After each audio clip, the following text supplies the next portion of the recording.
मनुष्यों की समाज का सबसे बड़ा सौभाग्य भी यही है और सबसे बड़ा दुर्भाग्य भी यही है कि धार्मिक संप्रदायों के द्वारा भगवान को हमसे अलग कर दिया गया है।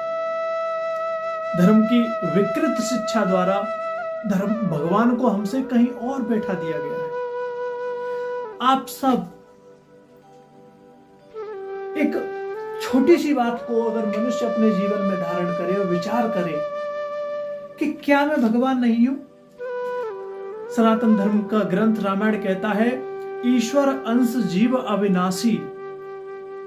ईश्वर अंश जीव अविनाशी। देखिए ये नमक का पूरा पहाड़ है, ये भी नमक है और इसका एक अंश ये भी नमक है, एक अंश यहां आ गया टूट गया, ये भी नमक है, तो ये भी नमक, ये भी नमक, ये बड़ा रूप, ये छोटा रूप, ऐसे एक अवधारणा दी जाती है कि ईश्वर का अंश ही जीव है।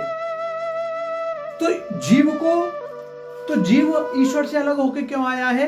क्योंकि जीव को वो सब दैवीय गुण प्राप्त करने हैं जो ईश्वर में होते हैं। दैवीयता के 8 गुण बताए गए हैं। 8 गुण है आस्था, नैतिक उत्कृष्टता, ज्ञान, आत्मनियंत्रण, दृढ़ता, भक्ति, भ्रातृत्व, पूर्ण दया और प्रेम। हर मनुष्य को इन 8 गुणों को प्राप्त करने का प्रयास अगर जीवन में कोई मनुष्य करता है और करना चाहिए तो आप देखिए हम क्यों नहीं कर सकते, हम क्यों भगवान नहीं बन सकते। भगवान बनने का एक कितना गलत तात्पर्य निकाल लिया गया है कि भगवान बनने का मतलब है सबको नष्ट भ्रष्ट कर दे। पाकिस्तानी अल्लाह का अवतार लेके भारत को खत्म कर देना चाह रहे हैं। चीन अपने भगवान को मानकर भारत को खत्म कर देना चाह रहा है। भारत के कुछ अंधविश्वासी अंधभक्त लोग भगवान राम के अवतार ले लेकर पाकिस्तान को खत्म कर देना चाह रहे हैं, या कहीं ना कहीं मुसलमानों को खत्म कर देना चाह रहे हैं। भगवान का ये मतलब थोड़ा ये कि आए और किसी को भी खत्म कर दिया। कहां किया भगवान ने खत्म, किसको किया? भगवान का मतलब है आस्था, दूसरों में आस्था रखना, दूसरों में विश्वास रखना। दूसरों का मतलब है इस प्रकृति और उसके संचालक पर विश्वास रखना। ये एक दैवीय गुण है। जिसको विश्वास होता है वो कभी निराश नहीं होता और भगवान कभी निराश नहीं होते। दैवीय गुण वाला पुरुष कभी किसी भी धर्म का हो कभी निराश नहीं होता। नैतिक उत्कृष्टता ये एक दैवीय गुण है। क्या आप इसे नहीं पा सकते? क्या मैं इसे नहीं पा सकता? नैतिक उत्कृष्टता का मतलब है समाज, जिस समाज में हम रह रहे हैं उसके प्रति अपने कर्तव्यों का पालन करना, जियो और जीने दो की भावना को बढ़ाना, प्रेम करना दूसरों से, ये नैतिक उत्कृष्टता है। कर्तव्यों का पालन करना। ज्ञान, क्या हम और आप ज्ञान प्राप्त नहीं कर सकते? क्या हमारे अंदर ये सामर्थ्य नहीं है? ज्ञान कई प्रकार के होते हैं। भौतिक ज्ञान है, आध्यात्मिक ज्ञान है। भौतिक ज्ञान का मतलब है शारीरिक सुख सुविधाओं के लिए जो एक व्यवस्था है उसके तहत काम करना। आजकल केंद्र बिंदु है पैसा, तो पैसा जिस माध्यम से कमाया जाता है उस माध्यम की योग्यता प्राप्त करना और पैसा प्राप्त करके अपनी सुख सुविधाओं को अर्जन करना, ये ज्ञान का विषय हो गया। और एक होता है हमारे आध्यात्मिक स्वरूप का ज्ञान। उसको हम महान संतों के द्वारा, महान महात्माओं के द्वारा, अपने योग साधनाओं के द्वारा, अपने भजन और अपने कर्तव्यों के द्वारा हम उसे प्राप्त करते हैं। आत्मनियंत्रण, क्या मनुष्य आत्मनियंत्रण प्राप्त नहीं करते? क्या आपने ऐसे मनुष्यों को नहीं देखा जो आत्मनियंत्रित हैं, जो अपने आप पर नियंत्रण प्राप्त किए हुए? क्या आप नहीं कर सकते? आत्मनियंत्रण किस किस चीज से करना होता है? जैसे गुस्सा नहीं करना, झूठ नहीं बोलना, झूठ बोलने से बचना, आत्मनियंत्रण करना, कम से कम गुस्सा करने का अभ्यास करना, आत्मनियंत्रण करना, कम से कम जो है व्यसन में पड़ना, कम से कम भोगी होना। भाई तुम ज्यादा भोगी होगे तो ज्यादा इच्छा जन्म लेंगी, ज्यादा इच्छा जन्म लेंगी तो आपके पास पैसा कम है, पैसा कम है, इच्छा पूरी नहीं होगी तो क्रोध आएगा, क्रोध आएगा तो आप दूसरे की हानि करोगे। ये भी तो विकृति है। तो इसलिए आत्मनियंत्रण में रहना चाहिए। जितना है आप अपने अधिकार में, नैतिकता के अंतर्गत जितना आप कर सकते हो वो सब कमाओ, खूब खाओ, खूब सब कुछ कीजिए, लेकिन आत्मनियंत्रण नैतिकता के नियमों के अंतर्गत होना चाहिए। अब देखिए दृढ़ता, क्या मनुष्य के अंदर दृढ़ता नहीं आ सकती? दृढ़ता भाई क्या है?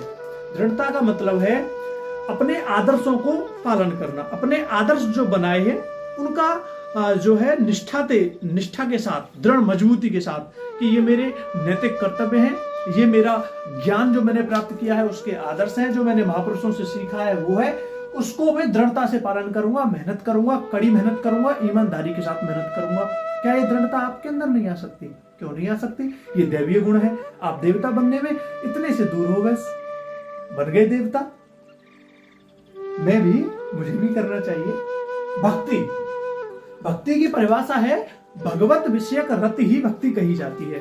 भगवत विषयक रति, भगवान की जो परिकल्पना है, भगवान की जो अवधारणा है, उसके भगवान के प्रति प्रेम, जैसे भगवान शंकर के प्रति प्रेम, भगवान राम का प्रेम था, वो उनकी भक्ति थी।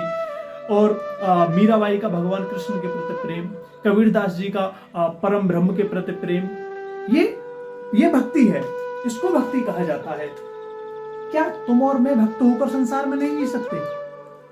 तुम और मैं क्या उस उच्च दैवीयता को नहीं पा सकते? कितना आसान सा काम है।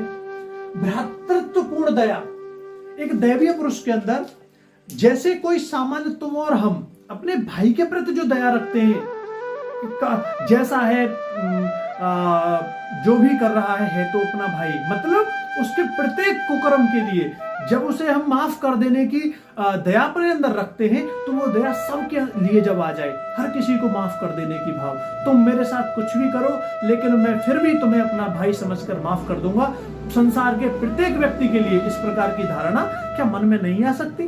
क्या मन में इतनी जगह नहीं है हमारे में? क्या हम ऐसी धारणा नहीं पाल सकते? वो पाल सकते हैं, क्यों नहीं पाल सकते? हम कोई सामान्य लोग हैं। प्रेम, अंतिम है दैवीय गुण प्रेम पर मैं व्याख्यान ज्यादा नहीं दे सकता, क्योंकि प्रेम बहुत ही व्यापक और गहन विषय है। प्रेम कुछ लोगों के लिए, प्रेम दो प्रकार का होता है, शारीरिक प्रेम